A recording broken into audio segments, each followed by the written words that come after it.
English গ্রামারের খুবই একটি গুরুত্বপূর্ণ টপিক নিয়ে কথা বলবো, সেটা হলো অ্যাসার্টিভ থেকে কিভাবে এক্সক্লামেটরিতে কনভার্ট করতে হয়। এখান থেকে আমাদের এসএসসি এবং এইচএসসি এক্সামে একটা কোশ্চেন হয়, যারা এসএসসি এক্সাম দিব তাদের দুইটাও হতে পারে।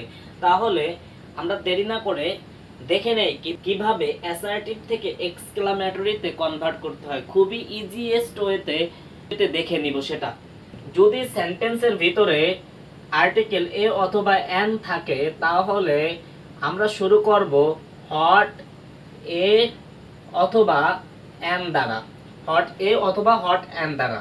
যদি আর্টিকেল না থাকে তাহলে আমরা হাউ দ্বারা স্টার্ট করব।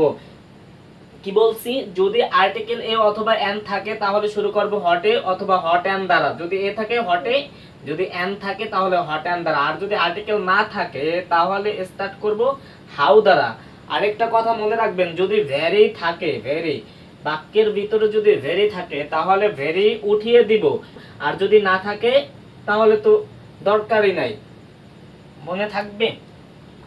তাহলে দেখেন এই দুইটা সেন্টেন্সকে আমরা এক্সক্লামেটরিতে কনভার্ট করি। মারিয়া ইজ আ বিউটিফুল গার্ল, এখানে দেখেন এ কিন্তু আর্টিকেল, তাহলে কি দ্বারা শুরু করব? হট এ দ্বারা শুরু করব। তারপরে দেখেন ভেরি আছে, যদি ভেরি থাকে তাহলে উঠিয়ে দিব, তার পরের অংশ লিখবো। আর যদি ভেরি না থাকতো, এ থেকে শুরু করে যতটুকু থাকতো, এ থেকে শুরু করে যতটুকু থাকতো ততটুকুই লিখতাম। শুধু ভেরি, ভেরি যদি থাকে এর ভিতরে ভেরি উঠিয়ে দিব। তাহলে হোয়াট এ বিউটিফুল গার্ল, বাক্যের সাবজেক্ট থেকে আর্টিকেলের আগ পর্যন্ত মারিয়া ইজ, সাবজেক্ট থেকে ভার্ব পর্যন্ত লিখব, তারপরে আশ্চর্যবোধক চিহ্ন দিব। তারপরেরটা দেখেন শি ইজ ভেরি অনেস্ট, এখানে কোনো আর্টিকেল নেই, সেই কারণে আমরা কি করব? আর্টিকেল না থাকলে কি দ্বারা শুরু করব? হাউ দ্বারা, হাউ।